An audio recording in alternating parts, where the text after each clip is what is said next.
Yo, so if you're looking for the best 4-4-2 custom tactics, then look no further. This is going to be the video for you. We're going to run through the instructions, the tactics, and we'll go through another little tactic setup that you can run as well if you're losing the game or struggling to get a hold of it. This is what we're going to do. Anyway, so let's take a look at the basic tactics we're going to use first. So we're going to head on over to custom tactics, and this is what we're going to look at straight away. Go to the attacking that I have set up, and this is it. We're in a 4-4-2. We're going balanced with 45 width, 71 depth, balanced direct passing, 45 width. Players in the box, just slightly upticked by 1. Corners, we're on 4 because I like to have people in the box for corners, and free kicks on 2. Let's talk a bit more in detail about what each one means. So looking at the balanced, the text-based ones first. Balance, balance, balance has always been a pretty popular one that people have been running. However, direct passing this year feels really strong.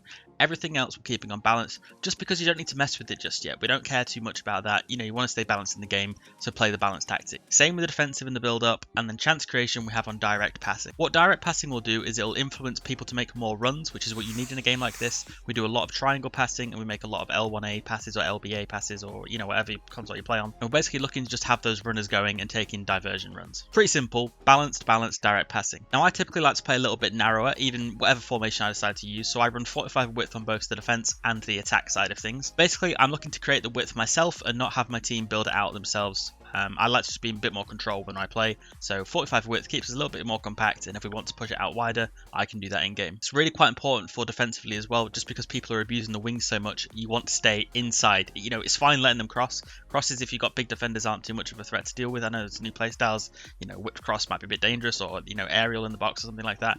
I would much rather have them trying to cross it into the box than doing the left stick dribbling or R1 dribbling inside. So I tend to keep people inside the box, goal side. It's a lot safer, and playing narrow does that. So there's a big controversy right now between the depth. Basically 71 depth is bugged if you don't know, where it essentially pushes forward a constant pressure, and you will see that the text changes. If you flick between 70 and 71, you can see that they read differently on the defensive tactic. It says adjust your defensive team shape to be balanced to keep your team in the middle of the pitch. Let's try and win the midfield battle. Adjust your defensive team shape to be high to help put pressure on possession teams. Your backline will be high and vulnerable for long balls behind. You can read this in game yourself. Basically, one little tick change between 70 and 71 changes the entire formula of how the team should play. And what happens is, this isn't going to get patched or anything, I don't think. They can probably tune it down, but they can't change this.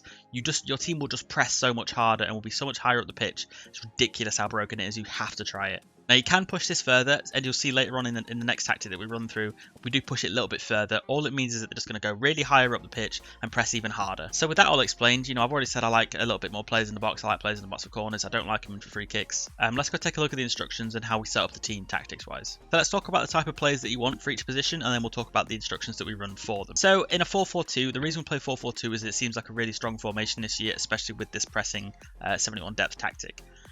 Basically, the players that you want, obviously you kind of want pace again. Pace is always important, but it's not as relevant this year with different play styles. But just from face card value alone, I would say make sure that your fullbacks have got 80 plus pace, make sure that your wingers have got hopefully 80 to 90 pace, and your forwards need to be really fast. It's not imperative that your wingers are super pacey in this formation. Just because you play a lot of triangles, you tend to get your runners, your strikers in a bit more than your wingers do. Another thing to consider as well is that pace isn't everything now. With dribbling so strong, you want people with good dribbling out on the wings, or sort of playing that wider role.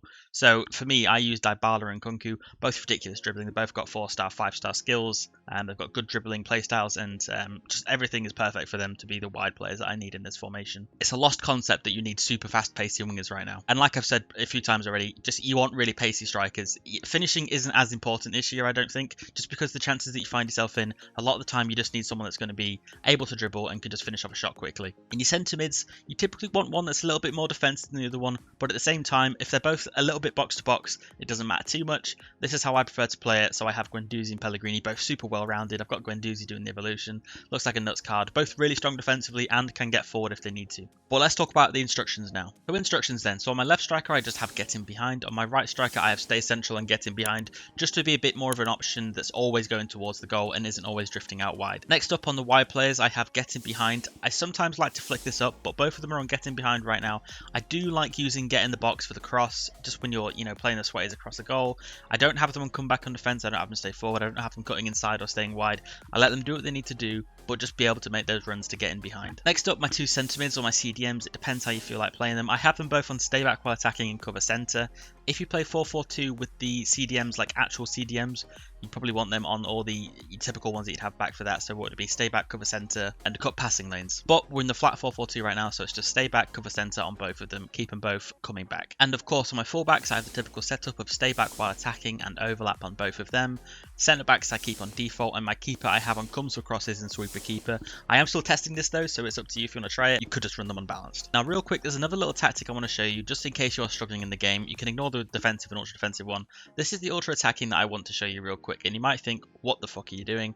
Basically, this is the one where you're going to struggle, and I've tested this a tiny bit. This isn't fully tested. I'm just showing you this as a recommendation to give it a go. Basically, we play on constant pressure, fast build-up, forward runs, although this probably should be on direct passing. 45 width, we keep the same width. We have 80 depth though, so we're going to push ourselves up the pitch like we mentioned more with the 71 depth change as well, but go a little bit further, be a bit more dangerous.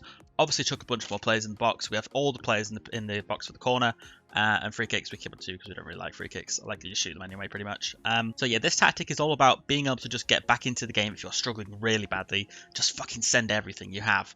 Instructions wise, again, we're a little bit different this time, not too different though. So we have stay forward and getting behind, and stay forward and getting behind. We don't have a stay central anymore. I don't really know why I've done that, but it just seems to work fine. And you know, you're all over the place with this formation anyway. You're just sending it, aren't you? So we have getting behind and stay forward on both of them. My wide players I have on stay forward, getting behind and get into the box for the cross like I mentioned previously. This is really useful. Just gets everyone forward into the box. You know, you're sort of playing 4, 5, 6 up front when they get going. My 2 centre mids I just have on cover centre, so they tend to drift forward a bit more as well. Like I've said, you tend to have 6 up front really. My fullbacks I have on join the attack, overlap on both of them. My centre backs I have on default, and my keeper is on full default as well, but I will just switch him to comes for crosses and sweeper keeper. And so that is basically just the formation and the tactics that I like to run just to try and get into the game if I'm really struggling. And it's going to be constant pressure. You're going to lose stamina so fast, but you're going to have a million chances. You will be left open at the back a little bit, but that's the price you pay when you're trying to get back into a game really quickly. And so yeah, they're the 2 styles that I really like using. A typical balanced one that I have 4-4-2 with the broken tactics, both broken depth, broken formation, and then a really disgusting high press, ultra stamina burning 4-4-2.